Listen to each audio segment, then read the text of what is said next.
Alright.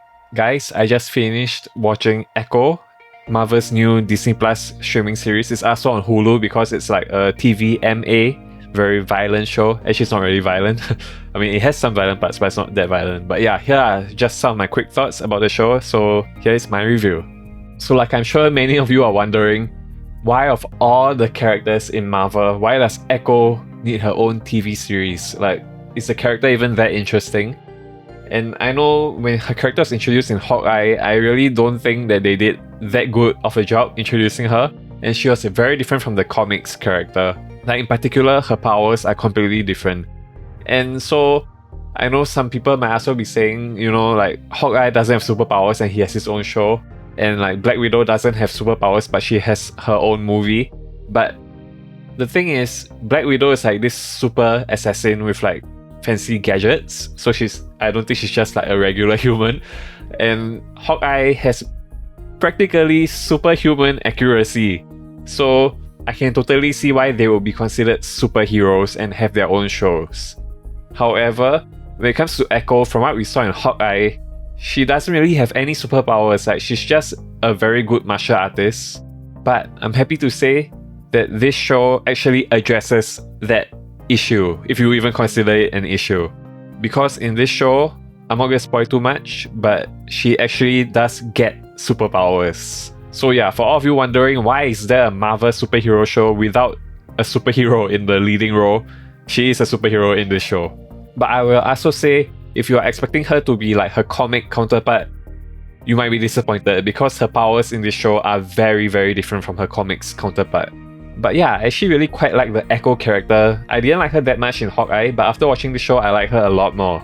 She's played by actress Alaqua Cox, and yeah, I really think that she put on a pretty good performance in this show. However, let me just say that Kingpin Wilson Fisk, who's played by Vincent D'Onofrio, he completely steals this show. Every scene that he's in are the best scenes in the entire show, and he's in quite a lot of this show. So yeah, if you really like the Kingpin character from Daredevil, you might actually really quite enjoy this show like I did.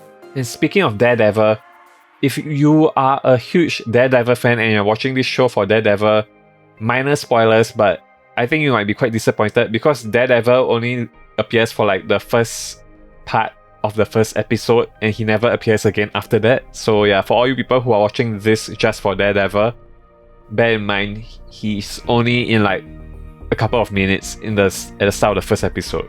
But I will say, one good thing that really came out of this show is that all the Defenders and the Punisher, all the Marvel Netflix shows, they are all officially MCU canon right now.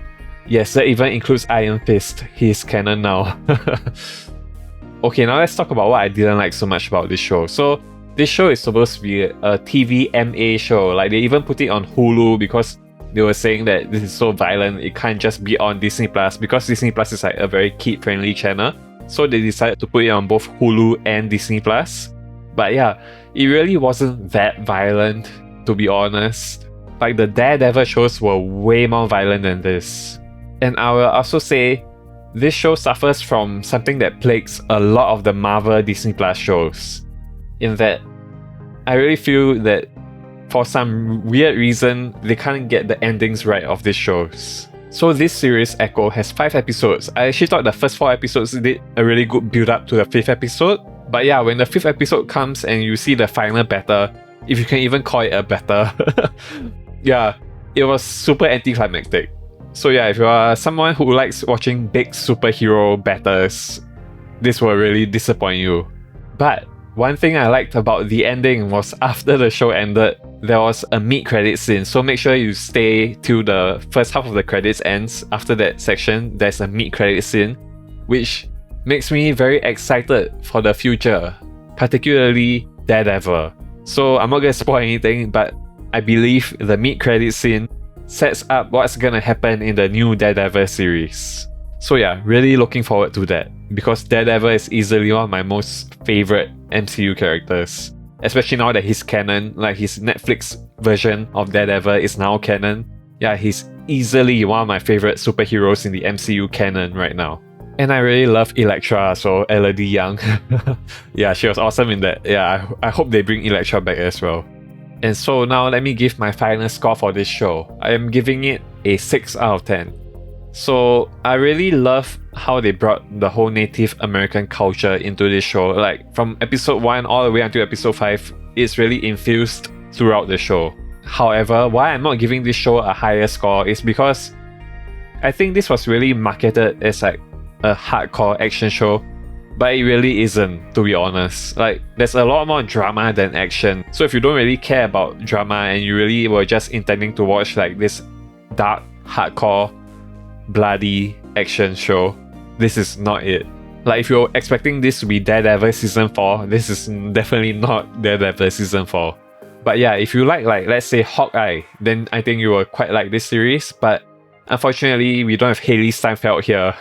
Like, Haley Steinfeld really carried Hawkeye and Jeremy Renner as well. But unfortunately, this show doesn't have them.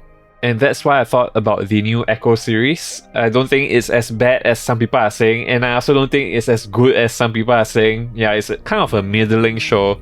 Like, it's really not that bad, but I wouldn't say it's great either. But definitely not something that you watch and you regret watching. Yeah, I actually quite enjoyed it still. Anyway, thanks for watching this review, guys, and as always, stay gold and I will see you all around. Bye, guys.